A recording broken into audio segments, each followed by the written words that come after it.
Developing Dads podcast. Hope you're having a fine evening or a morning, depending on when you're listening to this. But it's now Sunday evening, and we're not really getting any better at doing this last minute. I mean, it's now Sunday evening. We want to get out tomorrow morning. We're just showing up. So yeah, but like it's pretty cash. Like I don't feel stressed that I'm having to do it tonight because we've got systems in place that ultimately mean it takes me, like it probably takes me maybe 20 minutes, 15 minutes to edit the podcast because I don't really change anything. And it's just about making it sound good and get it all uploaded. So there's a guy at my work who started a podcast a few years ago, I think maybe in lockdown. And he used to spend like a day or two editing it. Like what? Just cutting through all the audio bits and like removing the ums and ahs. Pointless. Like, have you listened to recent old school Joe Rogan podcast, maybe in 2019? And that's only 4 years ago. Have you listened to that? No. He had one. I was listening to one on the train this weekend because I really like Malcolm Gladwell stuff. I've not really read any of his books, but I've heard they're very good. And I listened to him on the Diary of a CEO, and I thought it was great. Anyway, I digress. The Joe Rogan podcast was properly casual, and to the casual point where he literally introduces it just as a case of like, "Are we on? Is this live? Are we good to go?" Testing. And you're like, that's the biggest podcast in the world. Yeah. So yeah, I think people just like think it needs to be perfect or whatever, because it's like, again, I was looking at a stat. Chris Williamson did a 600 episodes, whatever it was, and he's got the modern wisdom? Yeah, again, I'm really into that one now. Another great podcast, right? Great podcast. And sorry, we've gone totally off on a tangent to begin with. It's basically just telling you should, just if you're going to make something, don't make it perfect first. Just first time, just try and do something with it. And Chris Williams, his podcast didn't exist basically for the best part of about 3 years. Yeah. And it was an episode every single week. So he was doing about 60, 50 odd a week, 50 odd a year. And no one knew it. And then suddenly he started to gain some traction, and now he does 1 million downloads a month, which amazing. And anyway, it is over that like 6 to 8 or 9 months he's just exploded. Like I went back to find his first ever episode on YouTube. Oh, I did as well. It's so bad. Yeah. It's terrible. But it doesn't matter. But exactly, I think that's it. I think that's a very good early lesson on our podcast. It's just the fact that I don't stress about our podcast. Even Ali turns around to me these days, because I was with him this week. He turned around to me and goes, "What do you mean you're on 67 episodes?" And I was like, he's like, "How do you find the time?" I'm like, "I just make the time. And yeah. I don't faff around with it. Like this isn't, the editing part is secondary to actually just turning up and doing the thing." So yeah. Anyway, sorry. Carry on, Neil. You were introducing the podcast. Lovely stuff. No, that was a good bit of intel. But anyway, we're going to talk about it. But the topic of this episode is all about AI and how it might affect our kids and what kind of jobs they go into, and maybe what kind of jobs are available in the future.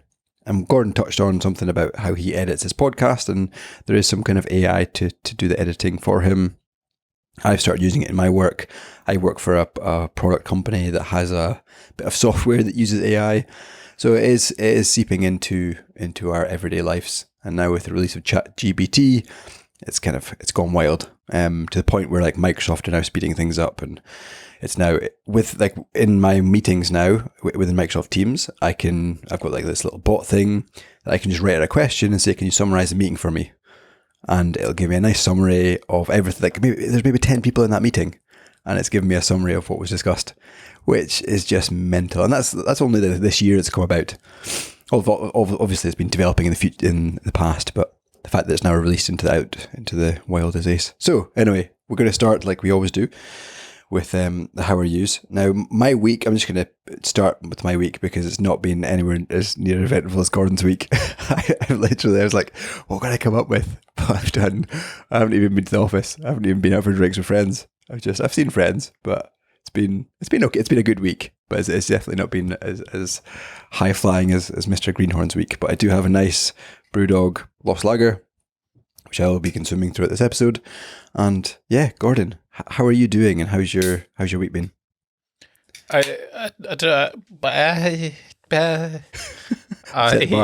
Yeah, I know.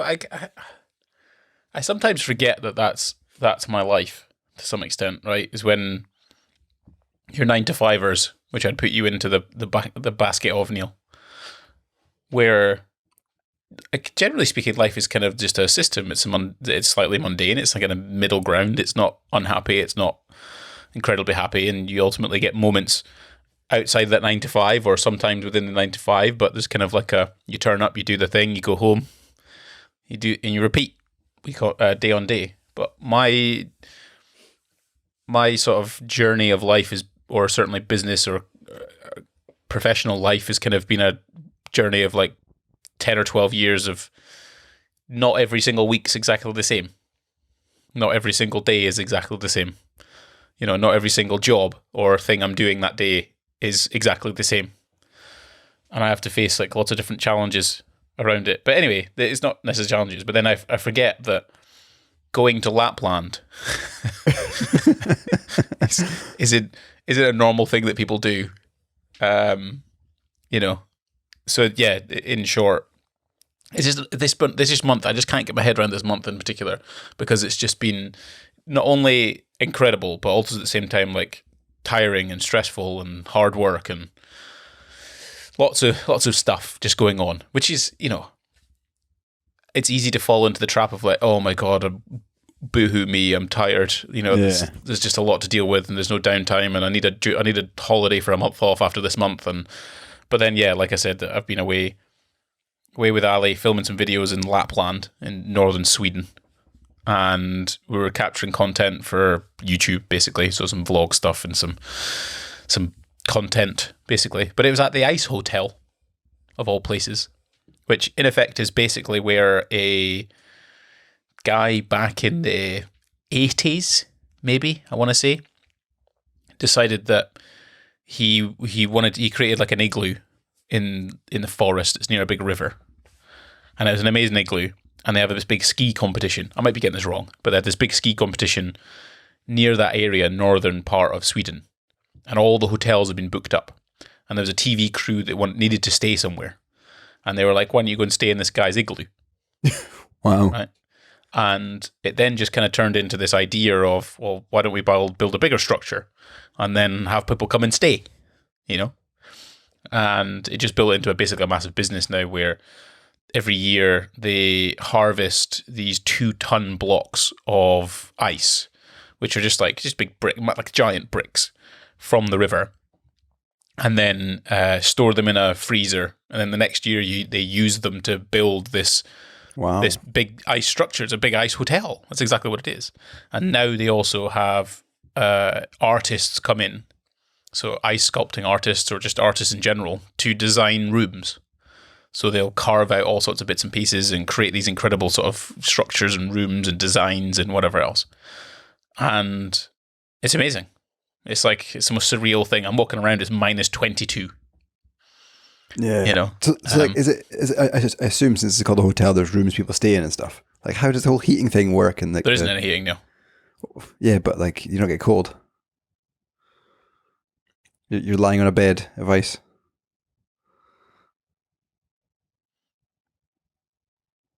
You don't get cold. Yeah, it gets cold. So what happens is, because of the way the ice structure works or something, it's a constant like -5 temperature, regardless of what the temperature is outside. Wow. So it's cold. I mean, it's not warm, but at the same time, it's still a maintained temperature that's not as -20 outside. So they just give you sort of, you know, sleeping attire. It'll be like sleeping bags and reindeer stuff. Yeah. And you just sleep in it. I didn't sleep in it. We slept in some warm cabins, which was nice. But yeah, it's cool. Like it's just a cool kind of thing to do. And I guess I forget really actually what that's like, that I don't have a normal job or life. What else have I been doing? Apart from that, I got over my viral conjunctivitis, which is good. It's a long lost memory now. It was pretty bad. I was in Birmingham yesterday as well for the PT project, so filming for that again. So I've worked like 6 days this week. So I'm just tired. Is next week looking quieter? Yeah, I don't have any. I've only got one trip. I'm doing a Gymshark thing, I think, with the Stoltmans on this Saturday.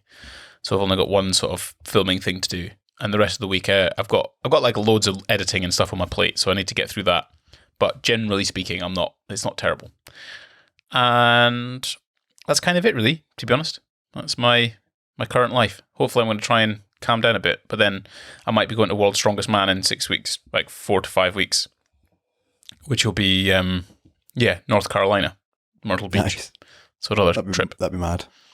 Yeah. How's Olivia doing? Olivia's doing well. She's growing up. She's saying words. She'll fall over and go, "Oh no, oh dear," and she'll, she's telling you when she's doing stuff and when she's basically just communicating. And a lot of it is complete and utter gibberish. But she's just like, she talks to you as if she's trying to have a full conversation. Like she's just pointing at stuff, going blah blah blah blah blah blah blah blah blah, and it's very cute and very cool.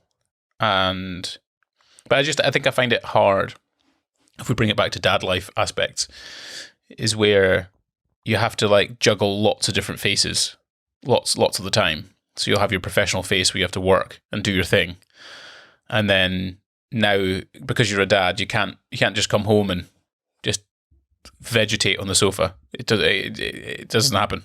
Yeah. You've got to turn how little sleep you've had or anything. Nah, because kids don't care. Yeah. It's not so much they don't care; they don't understand. It's not like, hey, can we have some downtime? And they're like, no, let's go to the trampoline. Maybe that's an episode of Hard Times as a Dad. We've probably done something like that, have we? We've probably squeezed that lemon pretty hard. Revisited. Yeah. So no, that's to be honest, that's my week. And I'm just trying to balance it all. My little agency things, churning out stuff and doing things. I need to focus more time on that, to be honest, because it's kind of mad to think that I was sat in Lapland and there was a bunch of client work being edited in the background, and I'm just the available to talk to, not actually having to do the work. So I need to lean a little bit harder on that, because it's pretty hardcore when you're filming for 4 days straight. Or basically this month, I think I've done half the month of his filming days. Wow. Like full days as well, which is hard. Anyway, AI, Neil, how scary is that? Yeah, pretty scary. I mean, would I say I'm scared about it? I don't think I'd say I'm scared. I think I'm just intrigued, and I don't think there's going to be a world where, in my lifetime or our kids' lifetime, maybe the grandkids, where AI is taking over and there needs to be some kind of universal credit or universal salary because AI just run all the jobs and there's no jobs for anybody to work in. So yeah, I wouldn't say I'm scared. I wouldn't say I'm worried. I'm just more excited and how it can benefit us and how it can improve our working life. Like, I don't have to turn up to a meeting now. I can just ask this thing to say, summarize it for me. And it does it for me. So yeah, what about you? Would you say you're scared? Would you say you're... I don't know. I was actually thinking about the whole idea of, some people, and I don't know if I include myself in that yet. I haven't decided. But some people would suggest that they're like, I want to do something for future generations. I really want to have an impact on the world so that, our sons and daughters after us live a wonderful life, right? But if you actually think about it, realistically, maybe we see our grandchildren, maybe. And those great grandchildren, sorry, maybe we'll meet them, but we probably won't. And they'll then start to forget. They won't know who we were. They'll maybe know our name, maybe. Like I don't know what my great grandfather's name was. I know my grandfather's name, but not my great grandfather's. Do you? Yeah, no. So their whole existence just disappears. It doesn't matter. Yeah. So part of me is like, if AI is going to take over, it probably won't be in Olivia's timeline necessarily. It might. Yeah, it certainly might contribute towards it. It certainly might contribute towards it, and she'll have to navigate it. And I think we get into that. But equally, my great grandchildren, I'm like, I don't know what's going to happen. And should I be scared about it? Probably not. And like you say, there's kind of this interesting thing that it can help me do my job faster and better. and give me more inspiration a lot faster, certainly from a creative front, because you can just type in, give me 10 YouTube video ideas and it'll bang it out. Yeah. So it can still really do all those kind of things. So I don't think I'm that terrified, certainly for my age and where I'm at, but maybe for my great-grandchildren and my great-great-grandchildren, it's probably quite an interesting thing to have to navigate, because realistically, jobs like an oil worker or a bin man or some sort of laborious job is not necessarily disappearing anytime soon. And my job as a videographer creative is probably only going to exist in the idea of me standing there in the street holding a camera. But then by that time, maybe robots have taken over. Who knows? So, yeah, like when I think about the kind of careers that my kids might go down, and if you're a new listener, I've got 2 boys and a girl, and Gordon's got a girl. If I think of the jobs that they might go and do, I'm a bit relieved that the blue collar jobs, let's call them, are being replaced, because it means that they're going to have to get more highly skilled jobs or just nicer jobs in general. I mean, I don't know if there's any parents out there that want their kids to be a bin. I mean, I think bin lorries could get replaced. Bin men, or, I don't know, stacking shelves or Amazon pickers, or, I mean, I don't think you want to aspire your kids to be one of those. So the fact that those jobs are getting replaced, I'm a bit relieved. And even things like I was reading a report just before this podcast, and the hairdressing job is at risk, because there's now robots that you just put something on your thing, it scans your head, you type in what thing you want, and it just does it all for you. So yeah, it's a bit mad. But yeah, I'm excited. And there's a really interesting book that I've read called Scary Smart by Mo Gawdats. And I've mentioned it a few times in the podcast, but basically he starts off the book where we're sitting by a campfire in the middle of nowhere, and there's 2 reasons we could be sitting beside this campfire. It's either where everybody gets paid an equal salary and we're on some kind of holiday together, or we're running away from the aliens, or not aliens, the robots. So either the robots are working for us and we're just enjoying our time, or we're kind of hiding in the back country away from these robots because they want to kill the humans. And throughout the book, it kind of explores the advances of AI and what he thinks. And Mo is very much, it's a positive thing, but he thinks if AI gets into the wrong hands, it can really be disastrous and really be risky. I can't remember his name. Is it Will something or other? I'll find it on Amazon. You keep forgetting.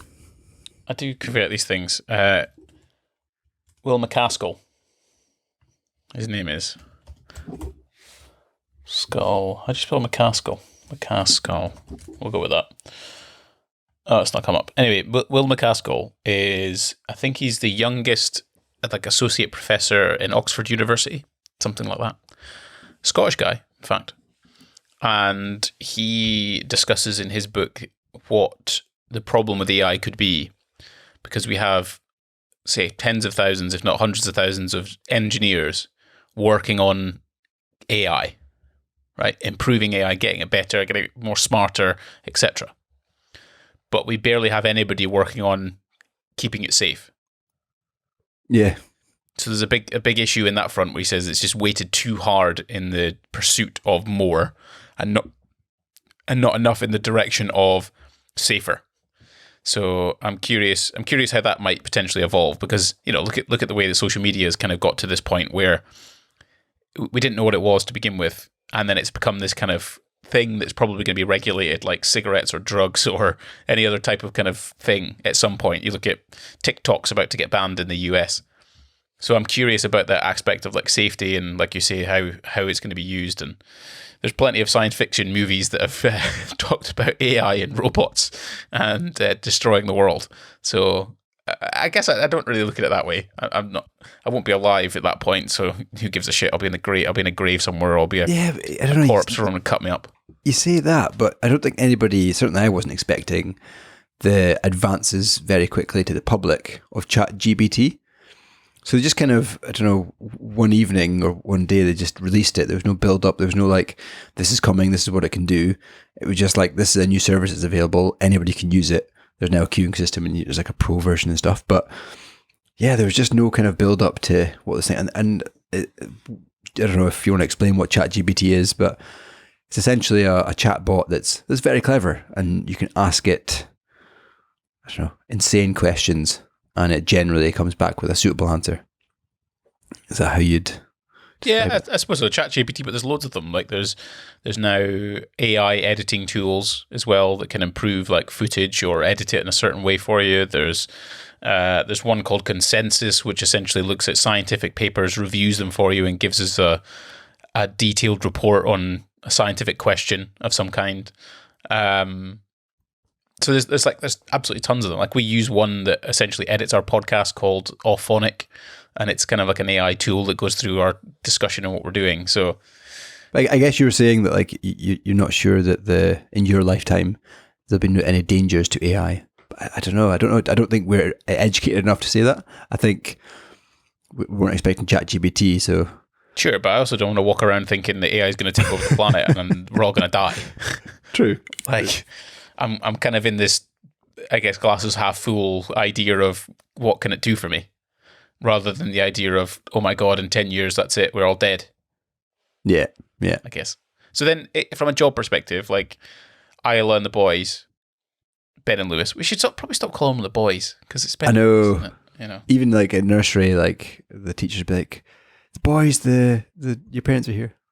Like, yeah, they've got names. So, what do you think they're going to want to do as jobs? Have you any idea?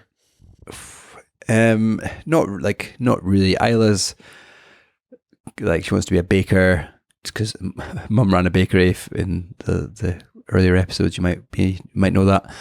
But yeah, there's no real interest yet. They're very, like, if you look at all three of them, they're very creative in terms of, it seems to have their writing ability seems to be a bit more advanced than their peers. They love drawing pictures, and their pictures are generally quite good. So they've got some kind of creative aspect, and Rebecca's good at art, so they kind of get that from that. But I'm a bit, I want them to, whether I can help or whether I can do this how I want to do it. So what's the word? Basically, I want to get them into tech. I want to get them into a job that's like, it's going to be taken over by AI. Yeah, no, they won't be taken over. That they're helping AI and etc. So like some kind of tech job that allows the flexibility, the freedom, whether it's development, whether it's, I don't know. But so are you saying that but like let's say like Isla's like, I don't know what I want to do. What do you say to her? I would try and focus her on the kind of the computer side of stuff and understanding technology. But then also, like, I want her to get into reading and writing and grasping the kind of, like, we had parents' evening this week, so we're kind of, I always find after a parents' evening, you kind of get motivated to help her more and do more at home and like kind of focus on her interests and stuff. So yeah, I don't know, like if she comes to me for guidance, which I don't think she'll do anytime soon. I think it'll be maybe into, they kind of get a choice in halfway through high school where they get to choose subjects. So maybe that'll be a question. But yeah, I think anything around the tech. Even then, though, like when we were like asked about what we wanted to do, I was told I should be an accountant. Yeah, I remember that. But I was always IT. I was always computing.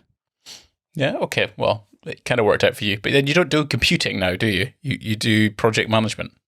I think that I did project management a few years ago. I think my computing and technology background has really helped. So the organisation I work for help organisations make efficiencies using technology.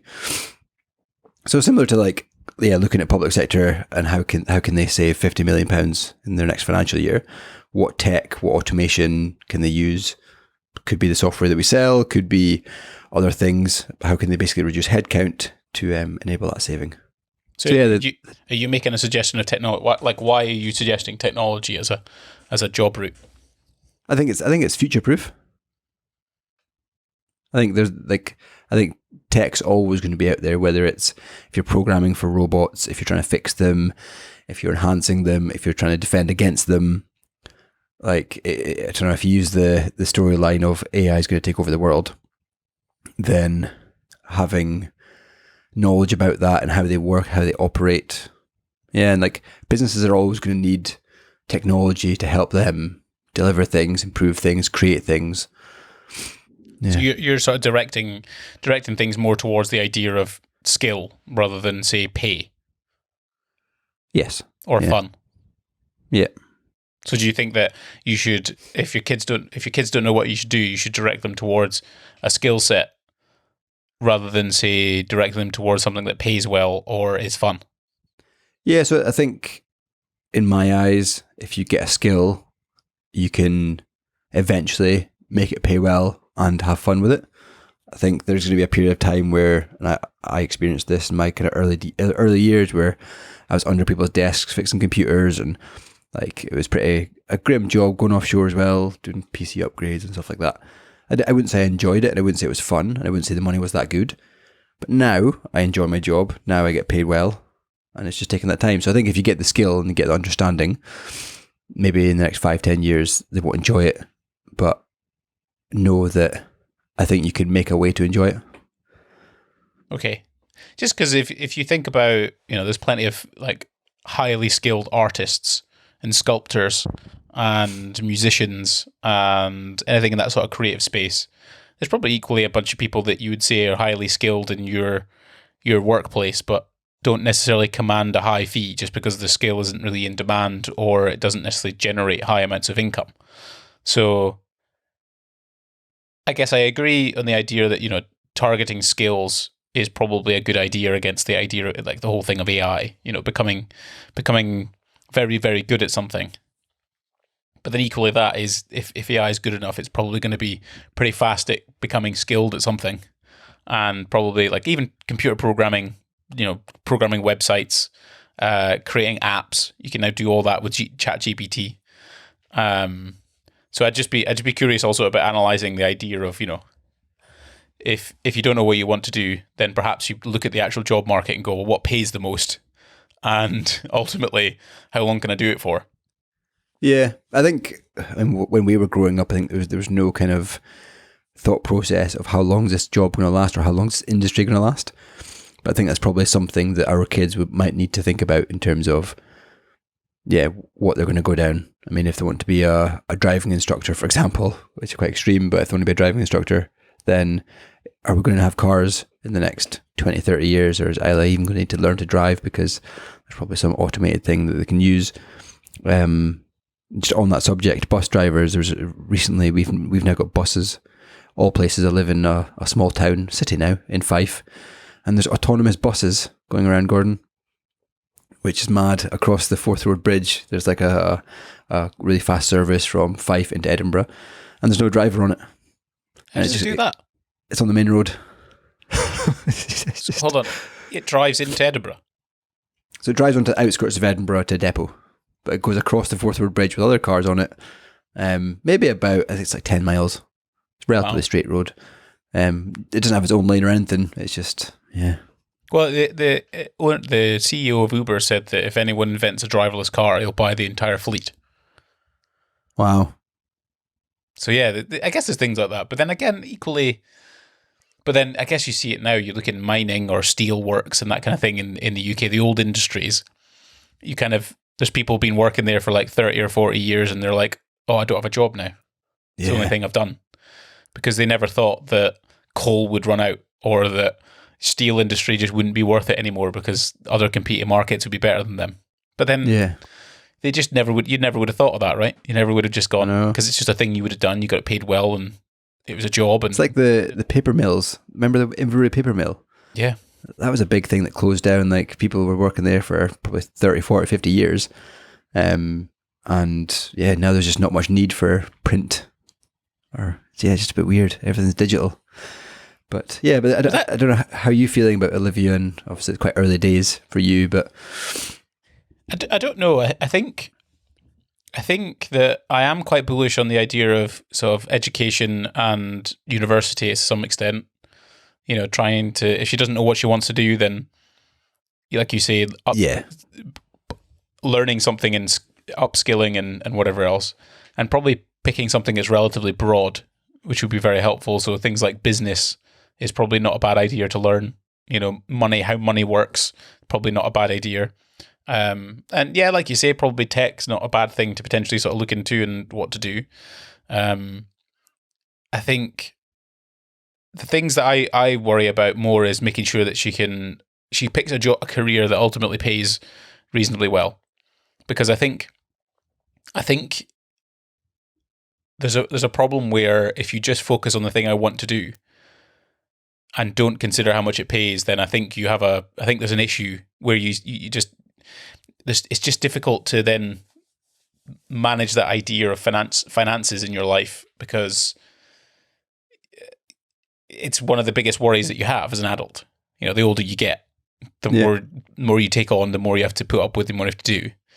So if you go and work for, like, for example, there's like clothing companies like ASOS, the people that make the most money there are the ones that are typically in finance, the finance departments, not in the ones that are buying and creating or designing clothes. Yeah. And the ones you'll find in the finance department are usually blokes. They're usually geeky. They're usually like very numbers driven. And in the clothes sections, are the ones that actually like create product and buy product, are women, but they earn less than the accountants because the accountants drive profit. So I think I'd be quite keen to know, like, what's the industry that she potentially wants to get into, or what does she want to do. But then, you know, there's this conflict in my mind as well, where I didn't go to university. I didn't really know what I wanted to do. I was in hospitality, certainly. I didn't know how much the fitness industry could pay. In fact, it can actually pay pretty poorly. You know, the average salary of a personal trainer across the UK, I think, is in the 19 to 20,000 pound mark, which wouldn't buy a sandwich in London. So, but then I made a pretty damn good career out of it. And then with that, because I never really sort of sat still and didn't continue to try and learn something new, I now do something else where I make YouTube videos for people.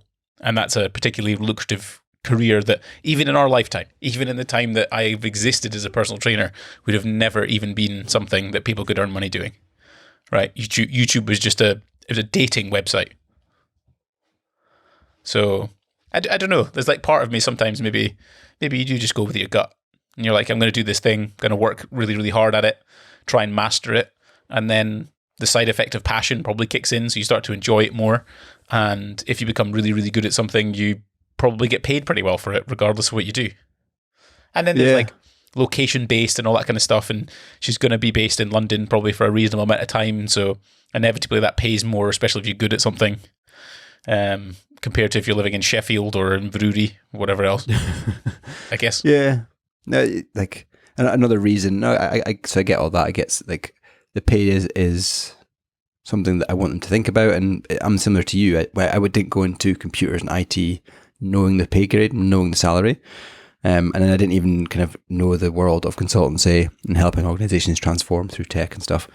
So yeah, like, and it's also, you mentioned another point near the start, is there's things like creative jobs and obviously the healthcare jobs and stuff, and it's that quote where it's like the devil you know, or something like that, where I know technology and I know it's got good flexibility, you can work remotely. Generally, I think the career prospects in tech jobs is going to be safe for the next 50, 100 years. But I don't know anything about healthcare. I don't know anything about creative jobs. So that's why I don't really default to that, which I need to get myself out of, I think. Because they've clearly got like creative abilities. Like Ben's handwriting, like I should say, I'll send you a photo actually of his handwriting at age 4. He's written Happy Mother's Day, love you, from Ben, and like you can actually read it. It's actually it's probably better than yours.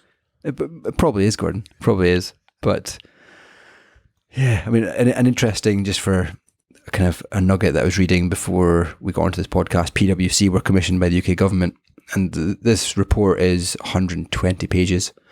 Obviously, I didn't read the 120 pages. I read the exact summary. You use Chat GPT to summarize it.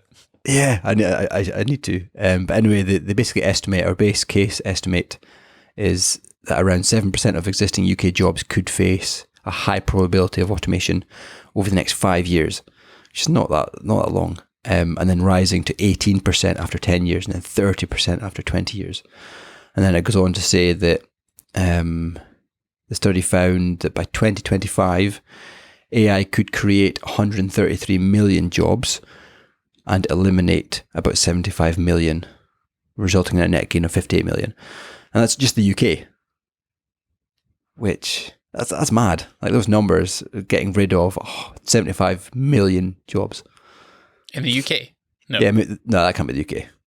That's the World Economic Forum expects that. But 75 million jobs replaced. Yeah. Like, but it's already happening. Like, you know, legal papers are being read by AI when they used to be read by, you know, junior lawyers. So then you have this issue where you're talking about you're under tables fixing computers and that kind of thing. You have this problem of like the apprentice bit now just gets cut out. Yeah. So how do you become a good lawyer? Because I'm pretty sure becoming a good lawyer involves also reading lots and lots and lots of papers to become skilled, and then also applying that in the real world, not just in a classroom. But then if AI takes over, it's gone. Yeah, even these like finance grad jobs and stuff that they could probably automate a lot of what these guys do. Like, well, my brother-in-law, based. Yeah, my brother-in-law basically went down the route of investment banking because of the fact that a lot of trading now is all computer based. So it's all big machines that just basically run algorithms and whatever else to trade money on various things that are in the world, wherever they are. So he was like, that's a dying trade. So I'm going to go into something that's much more high skilled, much more individual. Wow. Because AI is just mad. Just become politicians, Neil. We just become politicians. You know, you could run Scotland, I'll run the UK, and then, you know, we'll see who wins, who gets independence first.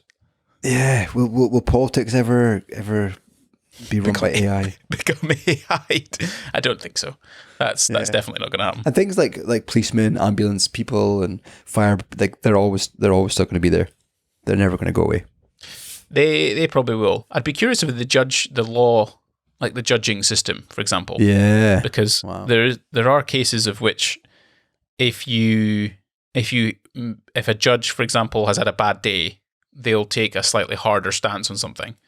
Or if someone's wearing a certain clothes or from a certain area or any kind of like typical human interaction thing where you judge someone on various bits and pieces, then that can influence someone's judgment, certainly when they are the sort of the law person, whatever.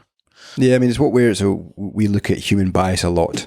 And so the bit of software I work with is called Shark Tower. God, that's callous. That's brutal, Neil. What about people's feelings? You know, maybe they've had a hard day at work.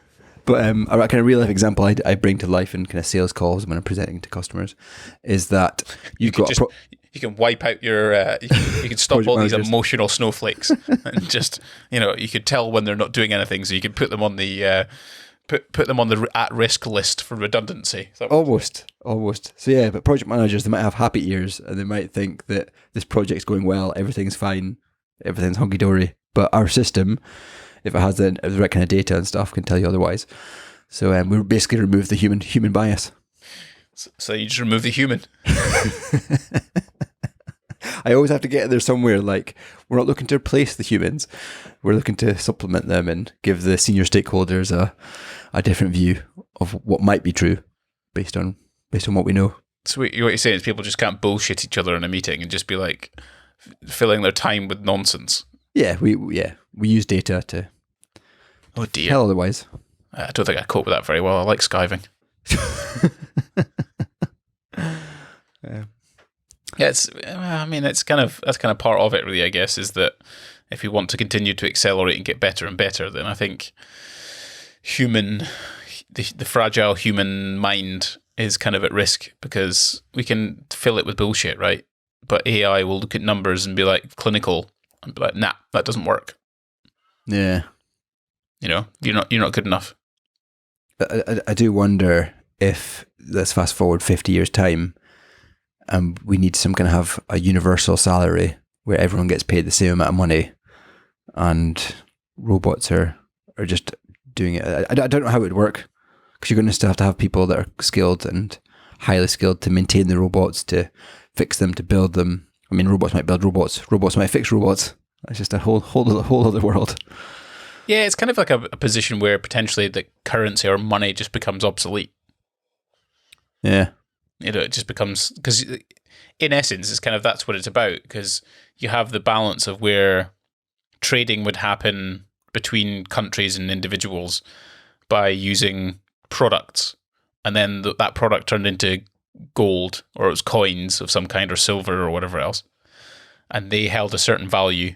And then now we've got, complex currencies and systems around the world which all sort of revolve around the idea of exchange of money. And then there was also exchange of services and time.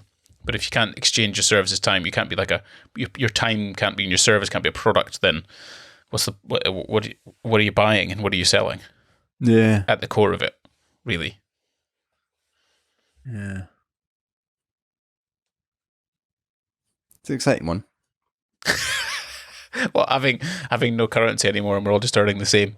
No, I think part of that is exciting, but I just think the whole concept of AI and where it can take us, and like looking. Have you seen the Boston Dynamics videos of like the robots jumping around and stuff?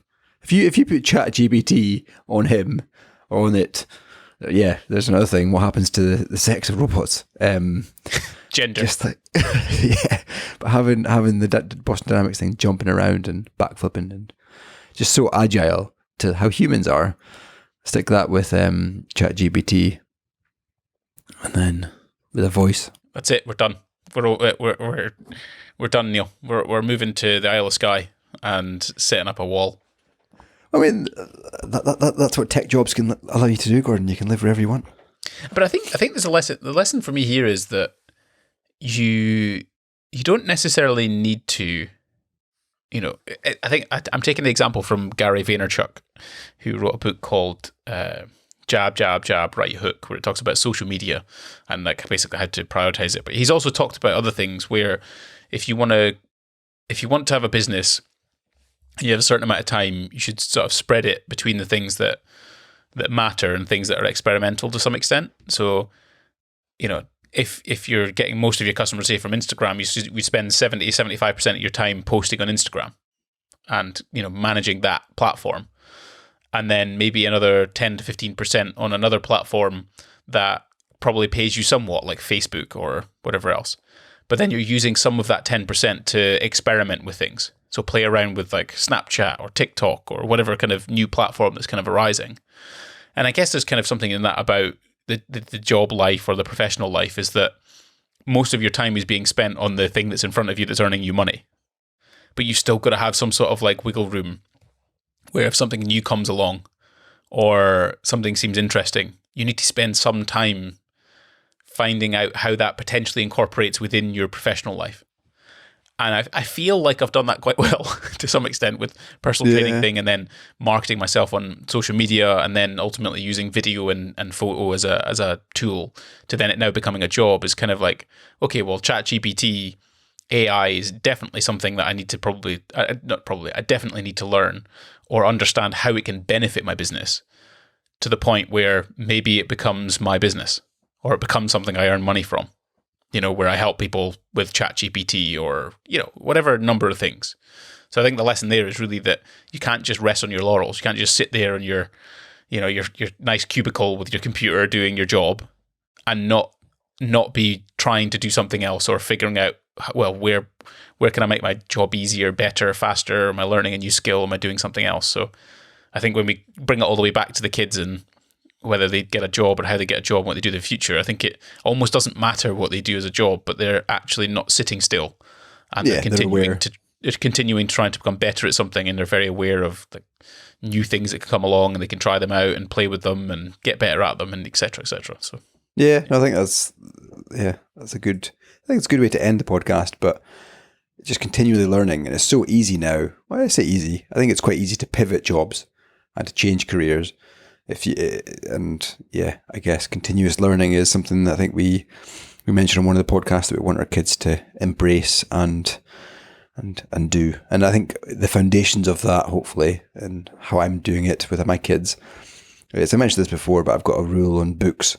If Isla wants me to buy a book, I'll buy it. If the boys want me to buy a book, I'll buy it.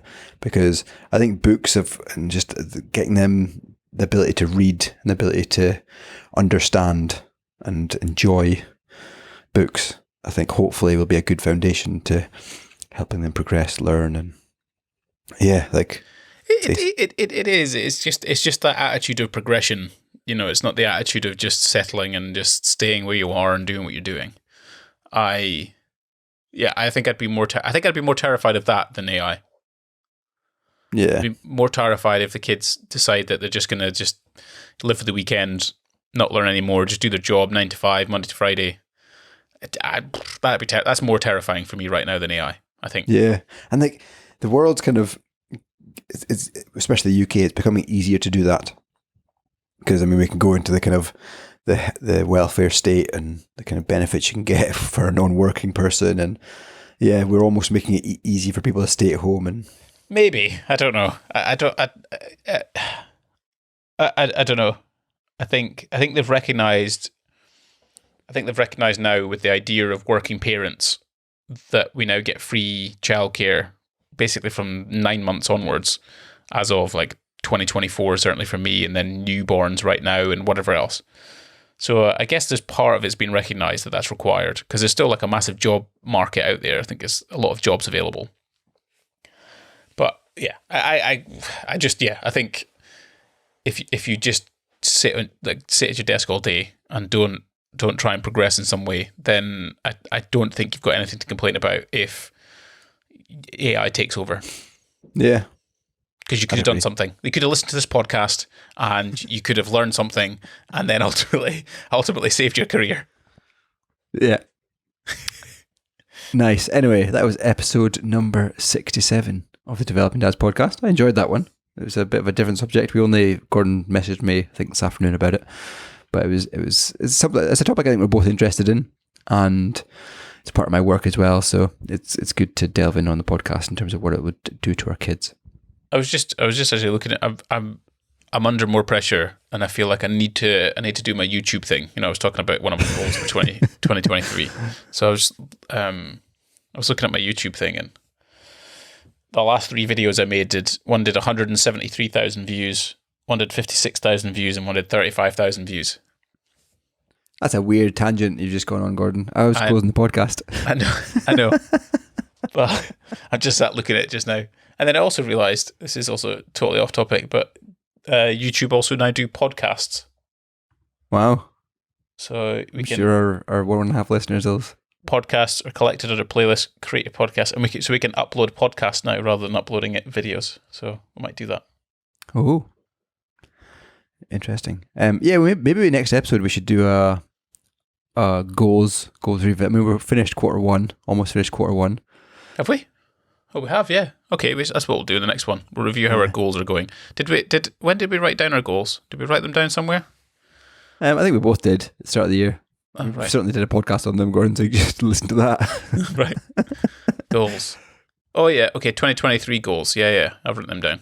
Cool. So, yeah, we'll do that next time. We'll digest Still, it and see where we're at. I've not been going to the gym very much. And I haven't Don't ruin it, Gordon. Sorry. I haven't filmed an F1 race.